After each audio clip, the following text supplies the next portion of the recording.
previously on the last Pokemon Crystal SuperMON run.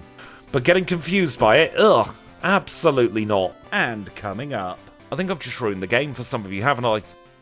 Welcome back to the SuperMON Challenge. This is the series where we grab a Pokemon, we give it 4 moves and 1 life, and we see just how far through Pokemon Crystal we can make it.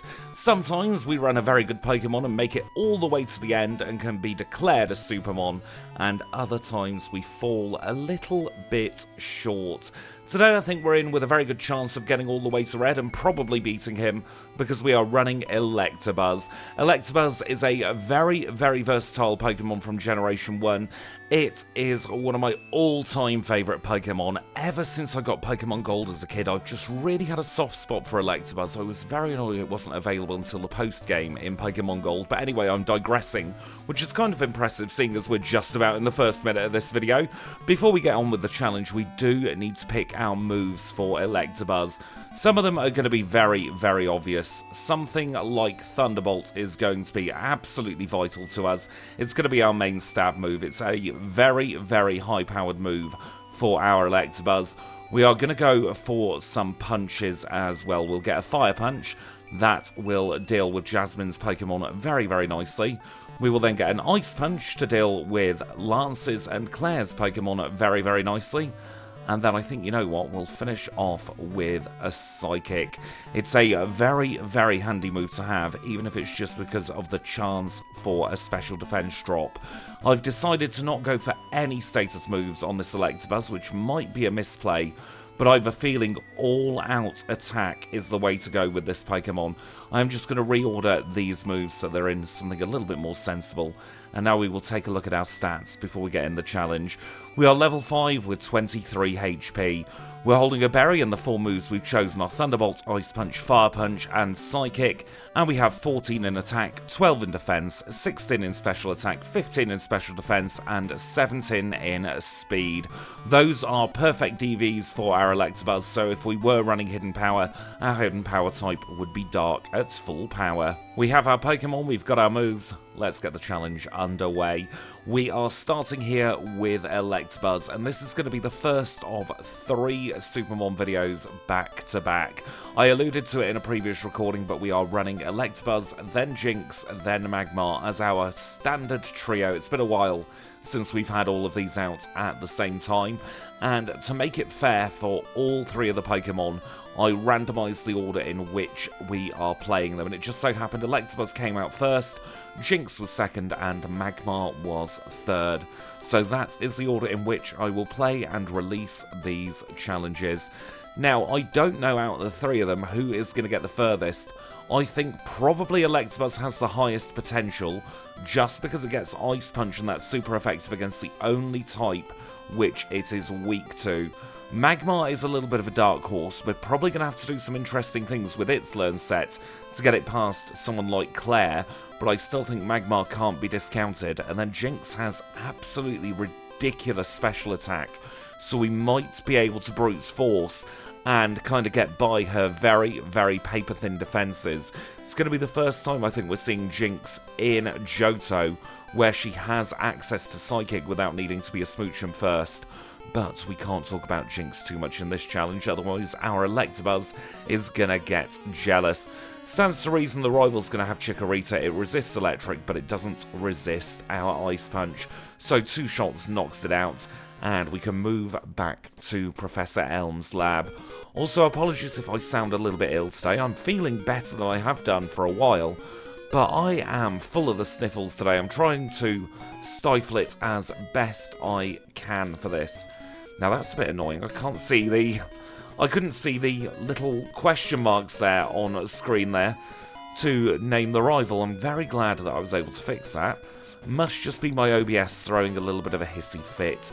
Oh, the joys of recording for content. Sometimes technical issues happen. Quite often I'm able to hide them in videos, but when I'm mid-flow and I just can't see where my cursor is, it could go all over the place. Anyway, we got through Rival 1 very easily, and we're going to have a very easy time at the beginning of this challenge. I don't think we're going to be in for any trouble at all until maybe Whitney. I think Whitney's going to be our first potential sticking point in this one. We're going to be super effective against Falkner's Pokemon, so we've got absolutely nothing to worry about there.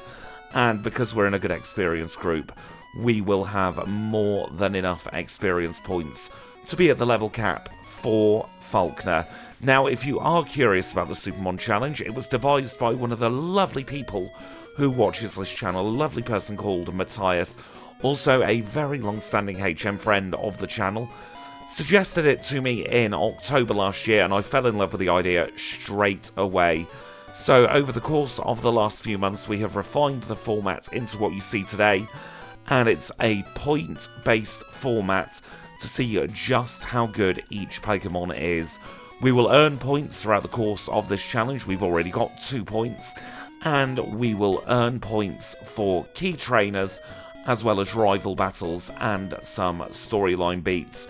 By the end of the challenge, if we defeat Red, we will have a total of 100 points, and that will mean we are a SuperMON. Now, there are some things to hold us back on the way. We aren't allowed to use Hidden Power or Return, they are far too busted and on every single Pokemon that can learn TMs, and we play with a hard-coded level cap. That means that our lead Pokemon will never ever be able to out-level the next Gym Leader's Ace Pokemon. Well, actually, there are a couple of conditions where that's not true, and we'll get into those in just a moment. For now, though, we've already beaten Falkner 2 one-shots. Were you expecting anything less there? That means we can now start ascending the Sprout Tower. So while we're climbing the tower, I will explain the little disparity that can happen with the level cap.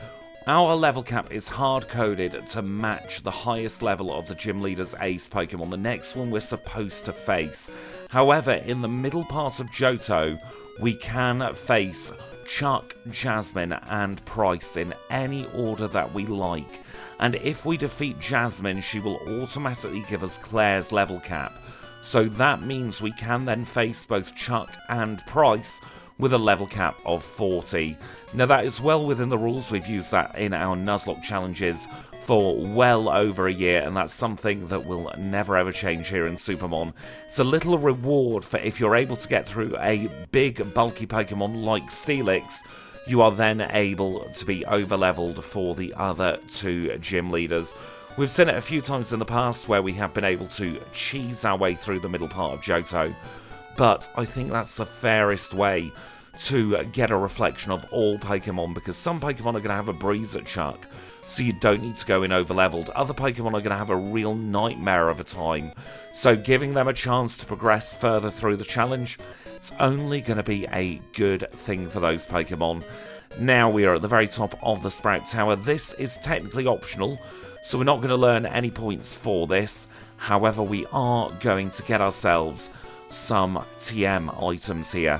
We're going to get both the Lantern and the Escape Rope, both those key items, and both of those are going to come in very useful throughout the course of this challenge. So we get ourselves a Lantern from Elderly here, and we get the Escape Rope hiding in the corner. We will leave now and we'll go into the Pokemon Center once more. We'll have a little chat with Nurse Joy, heal our Pokemon. We will then have the Professor's Aide try and give us a Pokemon, but because we can only have one Pokemon in our party, he will not be able to, and we can be on our way to Azalea Town. On our way to Azalea, we are going to target specific trainers to fight. One of them here is this Fisher.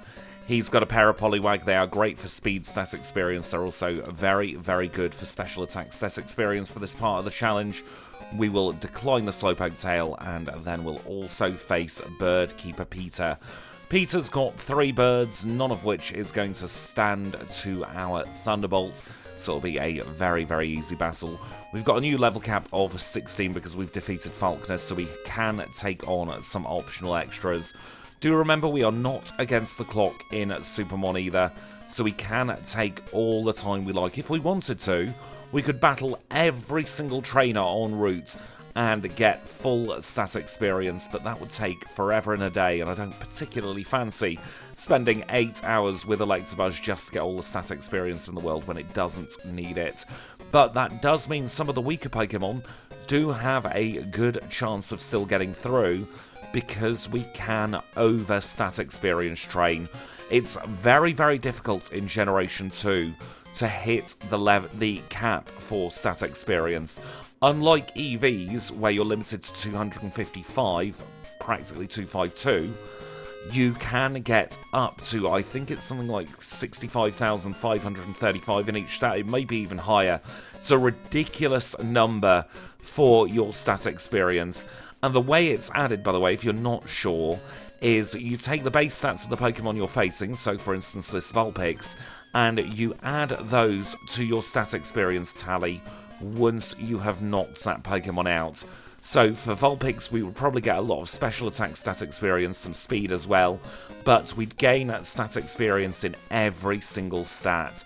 Unlike EVs, where you get 1 or 2 stats at most, stat experience goes for all of your stats. Now, I appreciate I'm probably teaching most of you how to suck eggs with that, but for some of you who may not be that familiar with Generation 2, I think it's always good to have a little bit of a refresher. My wonderful friend Kangastan, by the way, has done a video all about how stat experience works. If you're thinking about doing the SuperMON challenge yourself, I would highly recommend giving it a watch first, because that will give you the info you need in order to know how the stat experience works, so you can use it to your advantage in these challenges, because a lot of SuperMON is knowing how the game mechanics work, and then using it to your advantage to give you a leg up on battles you should otherwise have a very tough time against. We're going to be absolutely fine here in Slowpoke Well. It should be one-shot city, maybe a 2-shot on the Coughing if we are unlucky. Let's find out. This is worth a whole massive 1 point, and we've earned it in 1 shot. There we go. That now gets us up to 6 points on the board. We get a free heal from Kurt, and we can make it into gym number 2. This is going to be another very easy gym for our Electabuzz. There's nothing really that any of the trainers or Bugsy can do. We're going to take on all of the trainers just to get a little bit of extra cash money moolah, and of course the stat experience, and then we'll take on Bugsy. He is our second gym leader together today. Bug-type specialist led with Metapod that went down in 1. Kakuna goes down the same way, and Scyther manages to get a quick attack on us, but nothing else. 3 one-shots for our second badge, and that gets us up to 9 points. Level cap goes up to 20 for Whitney, and that means we can now face the second of hopefully 5 rival battles. Again, I'm not expecting any issues at all here. He leads with Ghastly. It's going to go down to a single Thunderbolt. We will then swap to probably Fire Punch on the Bayleaf. Razor Leaf crit still doesn't do too much. And then we are on to the Zubat. We'll use an Ice Punch. We'll finish it off in 1 hit. And that is the rival all defeated for a second time. We are very lucky, actually, that we're playing in Generation 2 where Grass is exclusively special. I think if that was a physical Razor Leaf, we would have gone down there, you know, because that crit would have done an awful lot of damage. We've got 85 in our special defense, as opposed to just 57 in our physical defense. 57 feels like a bit of an arbitrary number there. Do you reckon they initially went for 85 and 55, and then thought, no, Electabuzz is a little bit too weak on the old physical side, or do you reckon that was always intended? It is Game Freak after all, so I could easily see both options being a possibility. I do like the idea that they thought, oh, 55 isn't quite enough, let's bump it up by 2 and knock off some from the physical attack, because Electabuzz doesn't really have too many physical attacks to begin with. At least in Generation 1, it wasn't until Gen 2 that we got some half-decent physical attacks on our Electabuzz. I am going purely special attacking here on our Electabuzz though. In hindsight, I probably should have given ourselves a female Electabuzz here with the lowest possible attack DV, but we'll just have to hope that we don't get confused too much. There aren't that many points where Electabuzz can get confused, and we've got counters, actually, to most of the Pokemon who would confuse us, so we should be in for a fairly good time there. Now, we are in Goldenrod, so you see there's an awful lot to do here in Goldenrod, so it's at this point that I like to take you all through how we do the scoring here in SuperMON. So in the SuperMON challenge there are 100 points up for grabs. They are divided into a bunch of categories. The first one is our plotline trainers. These are 4 mandatory storyline beats we will have to get through throughout the course of this challenge. We've just seen the Slowpoke Rockets, we've got the Kimono Girls, the Mahogany Rockets, and then the Radio Tower Rockets. Each of those is worth just 1 point, but that gets us 4 points in total. There are 5 rival battles in total throughout the course of this challenge. We have Cherry Grove, Azalea, Goldenrod, Victory Road, and the Burnt Tower. So that is 10 points in total for our rival battles, 2 points apiece. We have 3 points available for each of our Johto gym leaders. There are 8 of those, so that's another 24 points we can earn. 7 out of the 8 Kanto gym leaders will also give us 3 points. Those are Brock through to Sabrina, the only one that doesn't is Blue. The Elite 4 gives us 4 points apiece. Then Blue gives us 5 points, Lance gives us 10 points, and then our other big boss battle, Red, will also give us 10 points. Add all those up together, you get 100 points, and if you get that, you are a SuperMON. And with that little points explanation out of the way, we have found ourselves in gym number 3. This is Whitney's normal type gym. This is probably the first place where we're in a slight bit of danger. We're going to go in at level 19 and very close to level 20, just because I think we'll be absolutely fine. We are going to start off here against Clefairy. We'll use Thunderbolt, and it's 2 shots to knock it out. We grow to the level cap as the Miltank comes out. She goes to Stomp, so we win. Very, very easy battle there. We also high rolled twice with Thunderbolts to get a 2-shot. Playing badge acquired, that gets us now up to 14 points and a fresh level cap of 25. Now, the reason we did Whitney now is so that we can then go up to Route 35 and make the most of our experience points that we can gain on routes here. The routing is significantly different in terms of the order you do things in versus a standard timed challenge run. We have to make the most of the experience points available here, so we do things in a much different order. That means as well, when we get to Ecruteak, we're not going to do anything like early Lighthouse. We're going to go straight in for everything at Ecruteak because we'll be at the level cap anyway. So there is no sense in wasting battles where we could be earning experience points from them a little bit later on. No need for the Quick Claw today, by the way. We are nippy enough with 105 in speed. In fact, 105 is over what we need in speed. Sometimes you can definitely get a stat which is too high, and a 105 in speed is far, far too high for a Pokémon in Electabuzz's experience group. We will never, ever be outsped by anything, and it won't even be close. We could easily forego 10, maybe even 15 points in our speed, get those in our special attack, and we would be in an even easier challenge than we are right now. Now that we've been up to the north of Goldenrod once, we'll do our heal in the Pokémon Center, and now we can chat with Floria, get ourselves a squirt bottle. We've got to do the same bloody routes all over again. I am seriously considering, just for the SuperMON patch, having a little thing where if you defeat Whitney before chatting with Floria up here, she'll automatically go back to the flower shop. I wouldn't do that for our timed challenges because that would be a little bit too far from vanilla, but I think it could be worth it for the SuperMON challenge, just to make things flow a little bit better, because it is very annoying having to backtrack just because you haven't spoken to someone up there, and it would make no difference to the amount of experience points we would gain either. Plus, if we did end up going up north first for a little bit of extra experience, maybe we're in the slow level up group, it would not change a single thing. Let me know if you're playing the SuperMON patch as well, if you'd like to see that in. I could always make it a toggleable option at Professor Elm's laboratory. With all the other toggleable options, we have such a laundry list of stuff there now. It's actually kind of ridiculous how many options we have, but in Generation 2, creating a menu is one of the hardest things to do. So generally I do it through text boxes instead, partly through laziness and partly through my sheer inability to create a nice looking menu in Gen 2. It's also why the Gen 3 challenge run patches look like hot garbage as well. The menus there, they are functional, and that's about it. They get the jobs done, and that's all I really care about. If I can do the challenges, if I can change my starters, set my natures in Gen 3, set the hidden power type, then that is good enough for me. The kimono girls here are going to be as easy as you would expect. Nothing too problematic with them. And we do obtain both the raft and the surf HM as a reward. We're now going to go back in to the Pokemon Center. We'll do another quick heal. And we will go into the Burnt Tower next to take on the next rival battle. This one should be very, very easy as well. I think at this point we are starting to get a little bit of a leg up over the rival.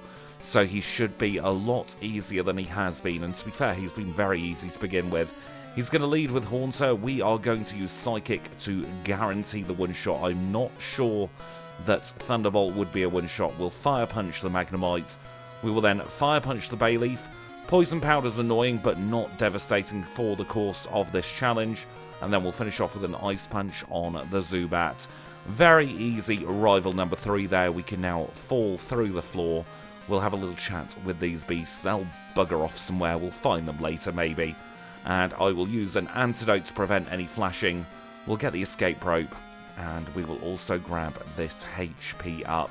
Probably going to use this for vitamins in this particular challenge. I do like using the vitamins in SuperMON, and I like going back several times to Goldenrod to figure out exactly which vitamins are best. There is one more item I want to pick up before we take on Morty's gym. It's Sunny of Sunday here with the Magnet. This is going to give us just a 10% boost to our electric type moves, but at this point of the challenge, that 10% could make all the difference between a range and a consistent one-shot. With that now in our bag, we'll go into our next gym. And that's all of the gym trainers done and dusted. We can move on to Morty. He is our 4th of 8, hopefully, Johto gyms, and he leads with Ghastly. Thunderbolt will easily one-shot the Ghastly and the Haunter. I wonder how well we'll do against this Gengar. Hopefully I haven't messed up here.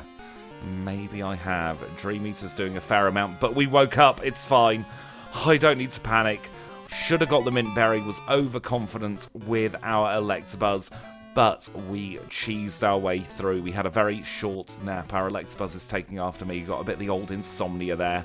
Let us do a very, very quick panicked heal, and we can now start making our way towards Olivine City with our new level cap of 30 and a whole 20 points on the board. We are now a 5th of the way to officially being a SuperMON in this challenge.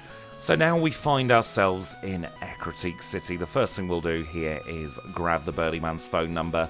We'll be giving him a call a little bit later on, just so that we can get through some boulders at Chuck's gym, and then again in the ice path. I hope he packed a big coat for that. And we will start ascending the lighthouse. We do need to try and get enough levels to at least be close to level 30 in preparation for our next gym. However, our level cap is only going to increase by 1 level from Chuck to Pryce, so we have to be a little bit careful with our levels. So maybe if we go in slightly under-leveled, we can then take advantage, although I am planning on doing Jasmine after Chuck. So we'll get up to level 40 and we'll be able to take advantage of all those under-leveled rockets and not have a complete waste of time. It'll only be a semi-waste of time instead. Which, you know, is progress for the rockets. Anything that we can do to make them at least slightly worthwhile is definitely something we need to be doing here in Pokemon Crystal. I don't know what it is about the evil teams. Until about Generation 4, they really did not mean too much at all. Even in Pokemon Emerald, the hard trainers aren't particularly hard for the evil teams. They're just more of a roadblock and a pest towards you getting all of your gym badges. There's Jasmine lying away as she normally does. No change there to standard procedures. And we'll get out of here. Now, when I got on the bike just before recording this clip, I remembered something. And this is going to annoy the heck out of so many of you. Look at this. Look at the cap. We gain a pixel of cap when we get on the bike. But then if I notice it, you are all going to have to see it as well. I can't be the only one who notices that and then has my cycling experience ruined in this game. It helps if you stick on a rappel on the water, doesn't it? We'll be able to get Encounterless now on the way up. That Tentacruel was definitely there for a little bit of RNG manipulation. Absolutely 100% for sure. Let's get ourselves into the dodgy shop. We'll pick up the secret potion. We'll try and drink some of it ourselves. And we'll go into our 5th gym here. This is Chuck's fighting type gym, and this double team of trainers here can be a little bit pesky at times. In the last challenge I recorded, we got crit by that Hitmonlee there, and almost took a reset. Thank goodness it was 4 moves and not a SuperMON challenge. We'll be able to get all the way up to level 30 in this gym as well. They're not going to be interesting battles though, so we'll skip ahead to the main event. And that's all of the gym trainers defeated, and a perfect set of experience points to get us just to level 30 as we defeated Black Belt Lung there. We will now take on Chuck. He is a fighting type specialist led with Primate that went down in 1. Are we going to get the one shot on Poliwrath? Yes, we are. Fantastic battle there from Electabuzz. Magnet probably helps there against the Poliwrath, but that gives us another badge. We are able to get the air balloon as a result of that. That means we can fly here, there, and everywhere. I normally do my housekeeping at this point, but I am going to hold off until after we have faced good old Jazz. I reckon she'll be an easy battle. There is one thing we'll pick up just to be a little bit safe. We'll go over to Azalea and we will pick up the charcoal. This is going to give us a 10% boost to our fire type moves, and it also gives us a lot of cash money moolah. After we have defeated Jasmine, we only ever really use it for the Jazz fight. All the other Pokemon weak to fire that we come up against aren't going to matter too much. And now if I can remember where Jazz lives, in Olivine, I think I called it Ecruteak a few moments ago. But yes, Jazz lives here in Olivine. We'll go up the lighthouse. We'll get her to pretend to heal the Amphi. I'm fairly certain that it's just Munchausen by proxy on that Ampharos. And then we'll make our way into her gym. So there we go, Amphi's suddenly feeling better. That feels like a very, very short amount of time for medication to kick in. We will leave and we'll make our way in to gym number 6. This is Jasmine. She is a steel type specialist and she's going to lead with Magnemite. We will use Fire Punch on the Magnemite, we will melt it and we will one-shot it. Another one comes out and another one bites the dust. And here comes the Steelix. It's going to be 2 shots. Iron Tail doesn't do much at all. Very easy Jasmine battle. Mineral badge acquired. New level cap of 40. And we are up to 26 points on the board. Now, what should we do? With a Drunken Sailor? No, what should we do in general? We shall do a little bit of housekeeping. In case you're wondering what items I pick up during both our 4 moves and our SuperMON challenges, I shall show you. First thing I do is pick up the ladder, then I go all the way over here to pick up the rare candy. I pick this rare candy up now because when you've not been to the League, you can fly back to Johto. Then it's a trip to Violet City. We go and grab this rare candy up here. Have to use another repel for this. And quite often I will also pick up the PP up. Got to be very careful not to speak to that dude there. He will waste your time.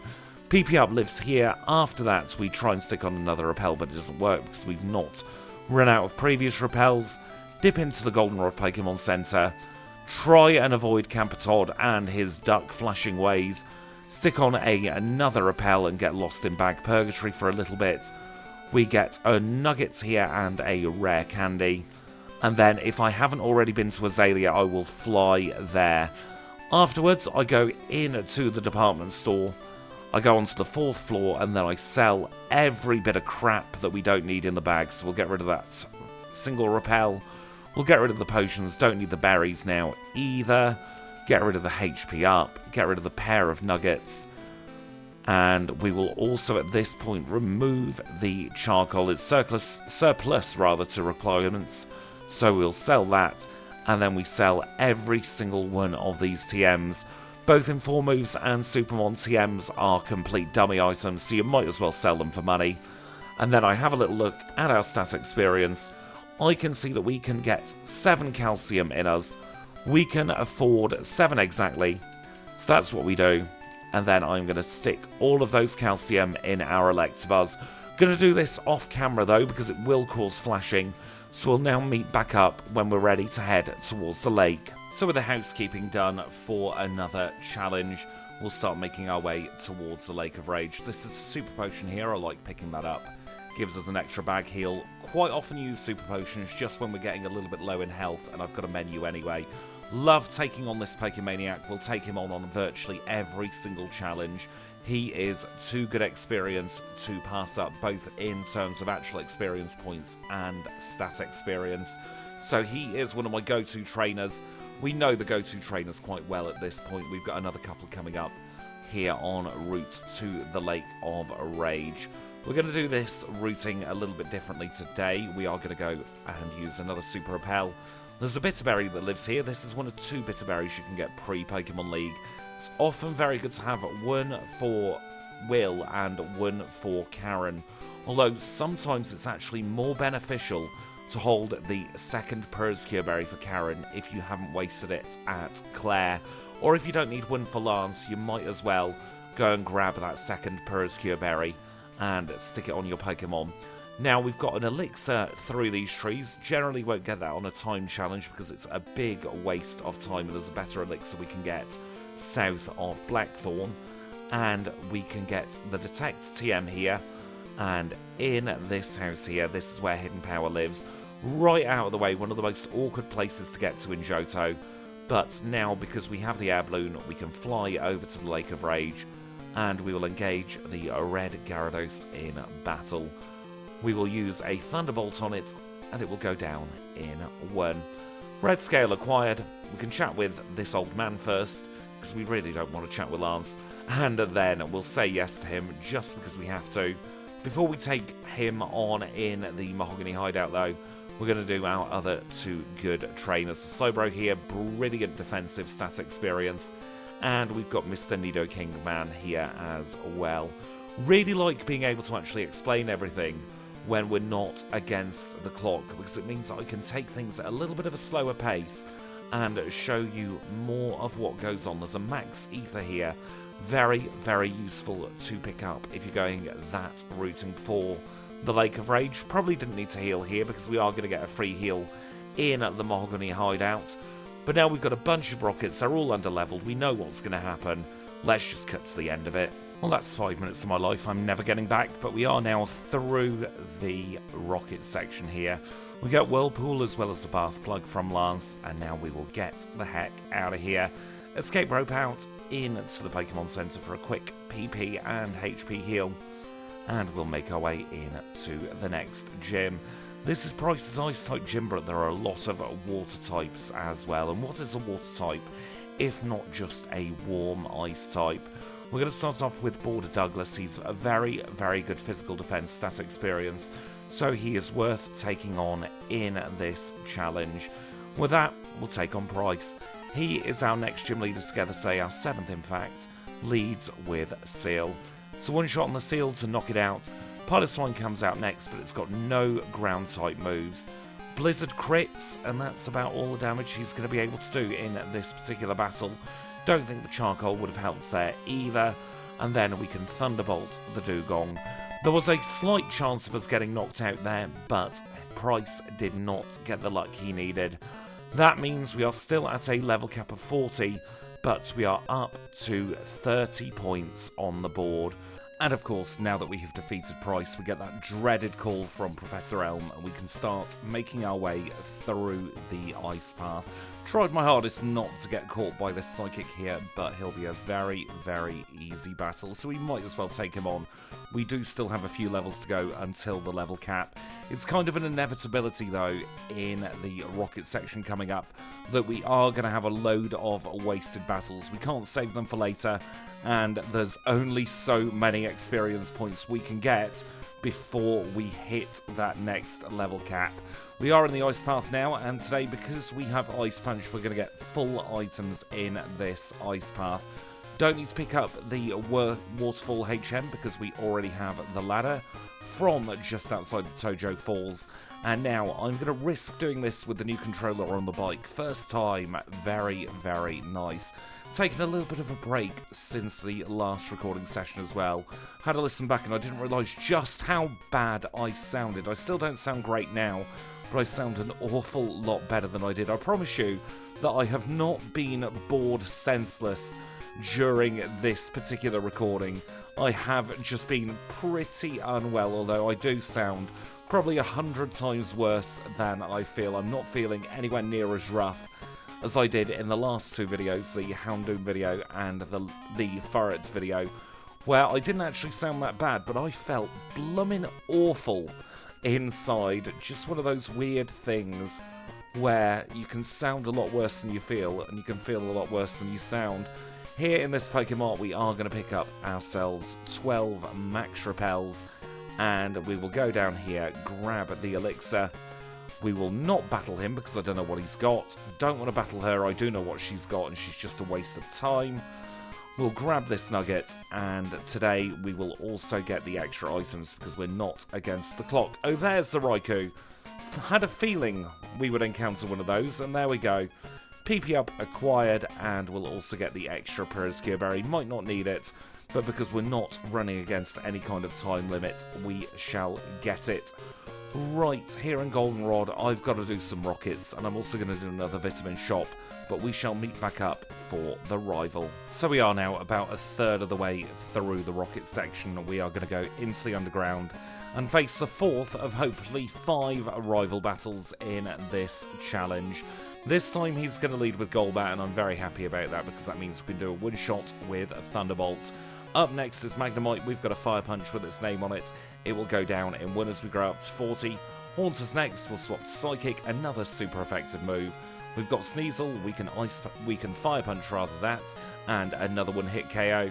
Here comes Meganium. We'll use an Ice Punch. We've frozen it, so we take very little damage at all during the fourth rival battle. Another easy battle, getting us up to 32 points on the board now for our Electabuzz.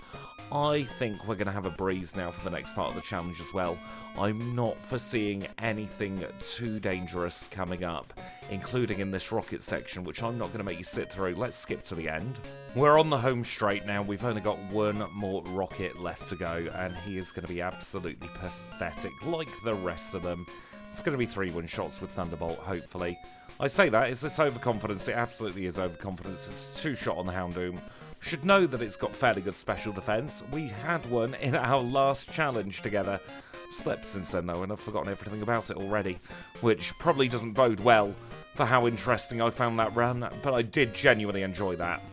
But we didn't really think too much about our special defense because we didn't take too many hits, especially anyway. We'll get the radio card now, make sure that we put the answers in correctly. It's 121212. And we'll make our way over to Blackthorn City. Quick little PP heal here. Get ourselves back up to maximum PP. And now we'll go in to our next gym together. This is Blackthorn Gym, as we've just checked from the sign there. And this is a Dragon-type gym. And the good thing for us is this will be a very, very smooth sail through this gym. We've got Ice Punch for the Dragons, and we've got Thunderbolt for the Water types. So there's going to be very little that can stand in our way in this gym. Here is Fran. She's normally our litmus test for our physical attack, but we have no physical attack today. But we still managed to get a very nice one-shot on her. This trainer who's coming up is a right whiny so-and-so. He doesn't have any dragons of his own, so he just complains. So we're going to have to Thunderbolt his Horsey and his Seadra. I wonder if Clair is hiding the evolution item from him, and that's why he's having a bit of a whinge. This is a good litmus test, though, called Trainer Mike with his Dragonair. If we can one-shot him just like that, I'm going to feel much more confident about the Clair battle. I will still switch to Nevermore Ice, make sure we get the highest possible buff for our Ice-type moves before we face Clair, because we want to make sure that we one-shot all of those Dragonair. In Generation 2, electric types can still be paralysed. So let's now take her on. She is our final Johtonian leader, and she leads with Dragonair. Yep, it's a one-shot. No need to panic, no need to worry. We are on easy street to begin with, 3 one-shots, and then we move on to her Kingdra. About half, do we reckon? Yeah. Perfect Clair there. Damageless. No need to worry at all. But we have not got her badge yet, and as we know from the Macargo challenge, there is a certain trainer who's about to come up who we need to beat up. So let's also stick on a repel while we're here. We'll move these max repels up to a more sensible position while we're at it. This guy, the bane of my existence, all due to the cargo challenge. But with his Dragonair sufficiently beaten up, we will now enter into the Dragon Shrine, where we'll answer exactly the same as we did for the radio card. It's still 1212. That will make Clair enter into the shrine as well, and she is going to reward us with our next badge. 36 points on the board, fresh level cap of 42, and that means we are now ready to set sail towards the Pokémon League. And so I've done a little bit of training on some of the optionals here. We are going to take on Beth as well. En route to these routes, I did pick up the Whirl Islands and Mount Mortar rare candies. That way we've got an extra couple of rare candies for the league, which might make all the difference at some of the trickier trainers. But now we can get our badges checked, and we'll stick on a Super Repel, and we'll make our way through Victory Road. There's not too much we need to pick up on this particular endeavour through Victory Road. We just need to pick up the HP up that lives just over here. And now it's going to be the last rival battle of the challenge. He's not going to show his face again, and this time he leads with Sneasel. Fire Punch will absolutely one-shot that Sneasel. Up next is Magneton, and we'll keep on Fire Punching, growing up to level 42, our level cap at the same time. We will use a Thunderbolt on the Haunter. Critical hit knocks it out. We will Thunderbolt the Kadabra as well. Very nice to see that was a one-shot. Ice Punch the Meganium. Ice Punch has frozen again. And Ice Punch, by the way, does slightly more than Fire Punch at the moment because of Pryce's Ice-type badge boost. And that was a very easy rival. He might as well have not bothered. Let's do a quick heal. And we'll also buy our 4 full restores. Got plenty of cash money moolah for that. In fact, let's buy a few more for Kanto, just in case we need them. And now we'll park ourselves here, take a look at our stats, and make some predictions into the league. We are level 42 with 131 HP, holding the Nebmel Ice with Thunderbolt, Ice Punch, Psychic and Fire Punch. We picked those moves at the beginning of the challenge. 100 in attack, 83 in defense, 116 in special attack, 108 in special defense, and 119 in speed. Now I think will be fairly easy to get through. Koga should be fine as well. We've got Psychic and we've got Fire Punch. Then we've got Bruno. Bruno's actually a little bit of a thorn in the side of electric types. We sometimes go down there, so we're going to have to play that one a little bit carefully and hope for the best. I reckon if we get through Bruno, Karen should be fine today. Quietly confident about Karen, and then we'll absolutely smash Lance to smithereens. That is my prediction anyway. I am just going to hold on to the Mint Berry for the Will battle though, because I've got a feeling we're not going to one-shot that Jinx, and she might try and send us to sleep. We get a freebie at the beginning with the Xatu. That's always going to be okay. Here comes Jinx. How much do we do? Not a lot. She's gone straight for Psychic, so we didn't need the Mint Berry after all. We will then swap to Ice Punch for the Executor. He's probably going to set up a Reflect. We don't care. We are running purely special moves. And now he's got 2 Pokemon weak to us. There comes Xatu, and here goes Slowbro. So Will had a little bit of resistance in him, but not too much. Fairly easy battle overall. We'll just use the Super Potion to heal up here. And actually, it's probably a good idea to hold on to the Magnet as well for Will. Not for Will, for Koga. Because I have a feeling, you know, his Crobat's going to be a range. We'll now take him on in battle, though. He is Koga, our second league member. Poison-type specialist leads with Ariados. We've got Psychic for the Ariados. We know we can one-shot that. Fortress is out next. We've got a quad super effective Fire Punch with its name on, so it goes down in 1. Here comes Venomoth. I don't know we've got anything great for this Venomoth, but we critical hit, so we one-shot it away. Venomoth has an amazing amount of special bulk, all things considered. We have been Toxics now. The question is, do we one-shot the Crobat? And the answer is yes. Just about we do one-shot the Crobat. That means we are through Koga. We'll use a full heal, and I'm also going to use 3 rare candies to get us up to 46. All the 46s in our boxes, and we'll take on Bruno. So here he is. This is Bruno, our 3rd league member, probably the one that's going to require the most luck, and he leads with Hitmontop. Gonna play for freezes in this and hope for the best. I think that's the best we can do because there's no way we're one-shotting. Even with the Twisted Spoon, we wouldn't be one-shotting. Onyx is a freebie. That goes down in 1. Here comes Hitmonlee. Double kick isn't as bad as high jump kick, but we're only on 69. Please freeze this Hitmonchan. We're taking 2 turns of damage here. If cross shot misses, we will lose. Trying to do some quick maths in my head as well. It could be worth going for an Ice Punch. I really don't want to press any buttons here. Do we just risk Psychic and hope for the best? We've got the miss. We're through.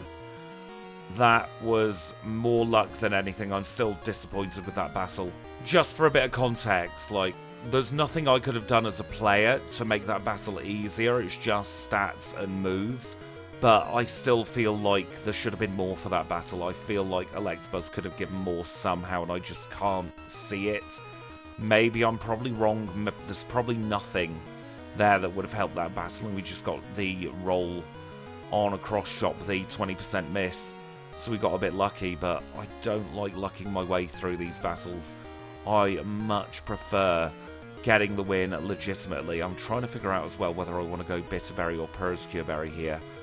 Think Bitterberry. I'm more scared of the Umbreon than I am of the Vileplume here because we do have Psychic and that's a fairly strong move. This is Karen. She is our final league member. She leads with Umbreon. Sand Attack is annoying. Double Sand Attack is devastating. This could be the end. Here comes the Vileplume. What happens? We're paralysed. She's withdrawn. She's read us as well. It's all going all kinds of wrong. Whirlwind fails. We get through the Murkrow. Vileplume's back for no good reason. I want to freeze this thing. No. I think it's curtains. Yep. Shouldn't have been confident about Karen, should I? That is the end of Electabuzz's challenge. Exactly 50 points. And so we will now mark Electabuzz there on our SuperMON leaderboard. Is it really a leaderboard? It's more of our SuperMON archive, isn't it? We got ourselves 50 points there, exactly the same as Ursaring.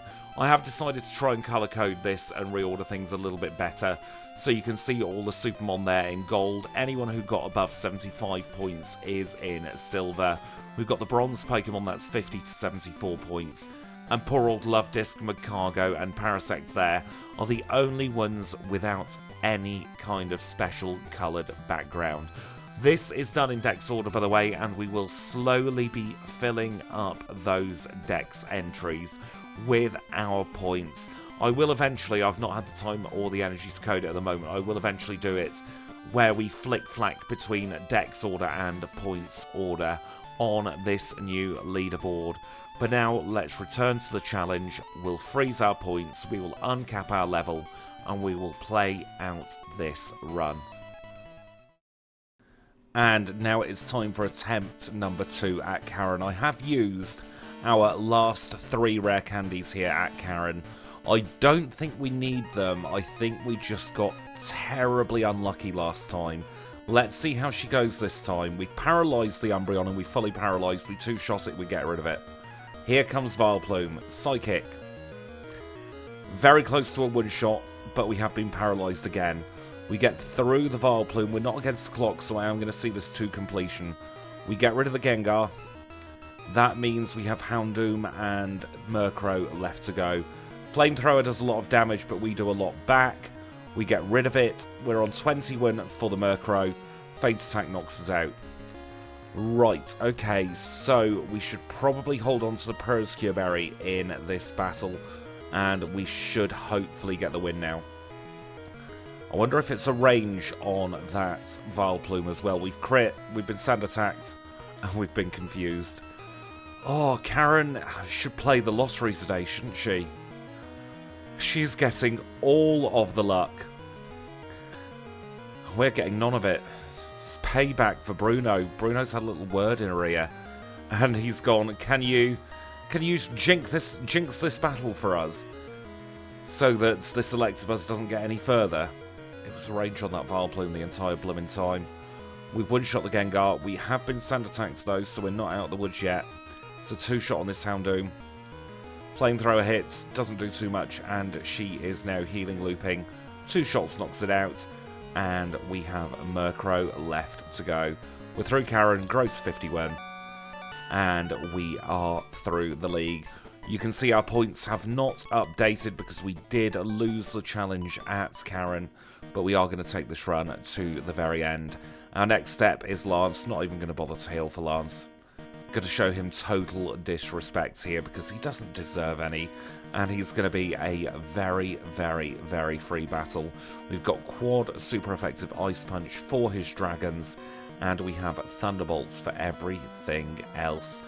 Because we now no longer have the level cap, this is more like a standard challenge run ending for our Electabuzz, but it should still be a fun end to the challenge regardless.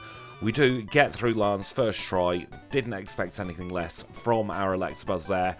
Karen really was one of the 2 sticking points of the league, the other being Bruno, and we find ourselves in the Hall of Fame.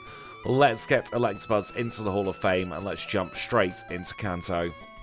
And now we are rejoining the action as we always do here in Vermilion City in Kanto, where the first thing we'll do is grab a rare candy from the chairman of the Pokémon fan club. With that safely tucked away in our bag for yet another challenge, we will get on with the brief Kanto storyline that there is. In a SuperMON, we always do the storyline first so that we can choose the order in which we do our gyms. We definitely don't want to battle him. He's an absolute pain in the bum, is that super nerd. I really do not like him. We do have to get through a single Machamp here. Flashbacks to the Bruno battle, still not feeling good about that one, even though it's been a little while since I finished the Pokemon League. Into Rock Tunnel we go, and now can I do this in the dark? I have no reason to need to do it in the dark. We do have the lantern, but it's kind of a matter of pride at this point. I need to do something right in this one. And the answer is no. Let's see where I've ended up. Am I right next to the stair, or did I get completely lost? Oh, bloody hell. Because then my route is right down, left, right, up, left, and then we go around here. That's how I do it in the dark anyway. Dip into this Pokemon Center, and we will take a trip to the power plant. Somehow messed up my rappel steps there as well because of all that fumbling around. Shouldn't have been on the bike, really. If you're off the bike, it's a lot easier. It's the one place where I think being on the bike is not necessarily a good idea. Now we will go back to Saffron. I'm going to dip my head into Celadon City just so that we can get the spot for that. We'll go up north now to Cerulean City, where we will air balloon into the Pokemon Center here. Dip our head in front of here, and you know what, we will do Nugget Bridge now. And on this Nugget Bridge, I want to talk about luck and how it plays into our challenges. As we saw there at the league with Karen, we got terrible luck, double sand attack, and we lost this challenge. Throughout the course of our time together though, over the last 200 odd videos we've done since 2022, I'd say our luck has been above average. We've had some really, really good runs. Of course, I only ever do first attempts here on the channel. I very rarely play a Pokemon more than once in a quick succession. It's just the way I enjoy doing challenge runs. I like seeing how intuitive a Pokemon is to run. But that has got me thinking. We've got so many Pokemon on our leaderboard right now, and I am wondering, who do we think needs a redo? Whose times do we think we can improve the most at this point? Down in the description there is a link to the Challenge Run archive, and that will show every single challenge run we have done together here on the channel, all the way back to our first video back in 2022 with Corsola. If you have a moment, please do look through that list and let me know who you think is worthy of a redo at this point. Who do we think needs to get a better time? And secondly, why we think they should be prioritised. Because I do want to do some redos later on this year. it is fair to say that if you take runs from more than about 5-6 months ago, they are never going to be completely accurate times. We're finding so many time saves, even now, 3 and a bit years into doing these challenges here on the channel. So it stands to reason we are going to have vast improvements on our times. Could you imagine 3 years ago us posting a sub-hour run with a Scyther? Back then, we thought that 1 hour and 30 minutes was a very good time for a challenge run. So the fact that we've now got a sub-hour run is absolutely ridiculous. I don't think another one will happen for quite some time. You've got to have everything come together, and we are hitting kind of the theoretical minimum time for a challenge run there, but I was very, very glad to get one. If you haven't seen the Scyther challenge, by the way, it is probably the best challenge I will ever do here on the channel. Everything went right, I played with confidence, and I was incredibly proud of that one. So please do think about giving it a watch after this. Or if you're watching all the SuperMON videos, we've got 2 more coming up soon as well. You never know, if you're watching this a couple of days after it's out, we might already have the next SuperMON video. We've got plenty of choices though. Let's get us through this Snorlax now, and we'll make our way up towards Pewter City. And because Brock is fairly out of the way, oh look, there's a Pikachu there, let's run from it. We will take on Pewter Gym right now. We've completed the storyline anyway, so we can now get on with our Cantonian leaders. And the first one is going to be Brock. He's just got Camper Jerry guarding him. Let's now take him on. He is a Rock-type specialist, leads with Graveler. We've got Ice Punch for the Graveler, it's super effective, and Graveler has no special. Same thing will happen against the Rhyhorn, and he will send out his Onix next as well. 3 one-shots, and then we'll swap to Thunderbolt, and we'll get 2 one-shots with our electric move. Brock proving to be incredibly easy there, and that is our first Cantonian badge on the board. We'll now leave here and head south because we've got a little chat with Blue to have here at the Cinnabar Island, or at least the remnants of Cinnabar. We'll also take this opportunity to grab the rare candy that's hidden here, and then it's a very quick cycle over to our next gym leader. It's going to be Blaine for Kanto number 2 today. He will be fairly easy. I'm not expecting any trouble at all here at Blaine. He's our second gym leader of Kanto, and he leads with Magcargo. It's a one-shot on Magcargo. Here comes the Bumhead Fireduck, and there goes the Bumhead Fireduck, courtesy of a crit. And up next is his Rapidash. Thunderbolt isn't quite a one-shot, but he attacks us furiously for no good reason, gets himself caught in a bit of a healing loop, and 2 further Thunderbolts finishes him off. Right, that is the Volcano Badge acquired. Let us now continue heading further east, and we will knock off Janine's badge next. We'll stick on a Max Repel as well to make sure we don't get any more pesky wild encounters. Janine lives in this gym here. She's a poison type specialist. She also likes a little bit of the old nepotism, and she's going to lead with Crobat. We've got Thunderbolt. It's super effective. We know what happens there. Then we move on to Wheezing, another one-shot, and we have another Wheezing coming up next. 3 one-shots to get us started, and it's going to be 2 one-shots to get us finished. We'll use Ice Punch. We've got plenty of PP on it. And then we'll finish off with a Psychic on the Venomoth. Didn't quite hit level 57 there, but that is the Soul Badge acquired. They are all the awkward out of the way gym leaders done. I reckon next we take a trip back to Cerulean City, where we will take on Misty. She's a water type specialist, so she's going to be very easy. She does lead with her Golduck. We'll use Thunderbolt, we'll get rid of it straight away, and we'll grow up to 57 as well. Quagsire's next. We've got nothing really for it, but it's only going to use Amnesia, and 2 Ice Punches makes light work of it. Here comes Lapras. There's no singing for you today. We get rid of you in 1, and we also get rid of Starmie. And that's another badge under our belt with the Cascade badge. We are now going to take a trip over to Celadon City, where we will take on Erica. Erica is a grass-type specialist, and she's going to lead with Tangela. We'll use Ice Punch against Tangela, we'll knock it out in 1, And we've got Jump Luff next. Ice Punch is quad super effective, so we get rid of it straight away. She tries with a Victory Bell, but it's still no use for her. It goes away.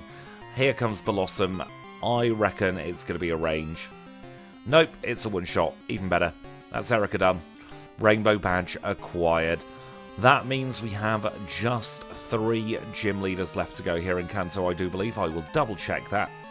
13, yep, we've got 3 left to go. Our 14th is going to be Sabrina here in Saffron City. Let's get ourselves into the gym. I know I have a different route to everyone else into this gym, but I like that routing. And we will take her on. She is a Psychic type specialist, leads with Pescion. We get rid of the Pescion in 1 and we grow up to 59. We'll use Thunderbolt against the Mr. Mime. Barrier means absolutely nothing at all. And hopefully we'll one-shot the Alakazam as well. Just like that, we get through Sabrina. We obtain the Marsh Badge and we can leave. And up next will be Surge. Surge is our penultimate gym leader of the challenge. He is an electric type specialist, much like us.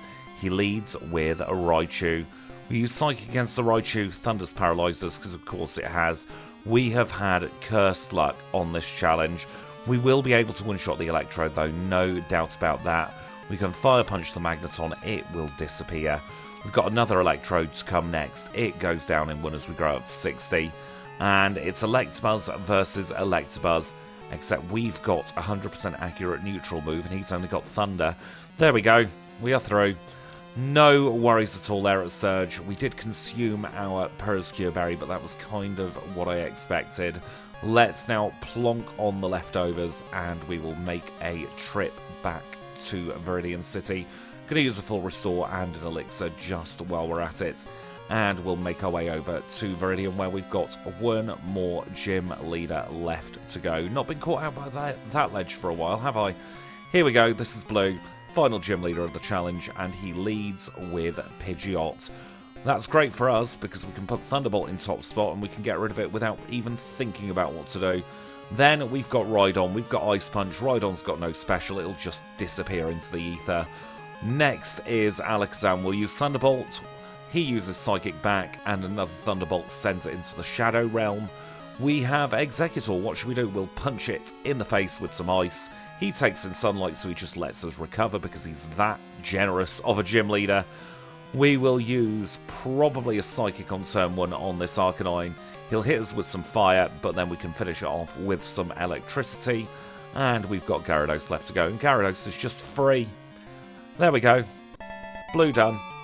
Easy battle. Earth Badge acquired. That means we have just 1 more challenge left to go, or 1 more battle I should say, left in this challenge. We will Elixir and we will heal up our health. We'll pop over to Pallet Town and have a little chat with Professor Oak. We will say, look at us, we've got 1 Pokemon, aren't you proud? And he will just ignore us. Not being proud in the slightest, let us now stick on this Super Repel, Air Balloon over to Viridian City, and we'll start making our way towards Silver Cave. And so we have made it to Silver Cave now. I have used our 3 rare candies, and now we will use the lantern because I'm not going to bother trying to do this one in the dark when we have the option to have some light shed on the situation. We'll do a very quick cycle now through up to red, and this is the final battle of the SuperMON challenge.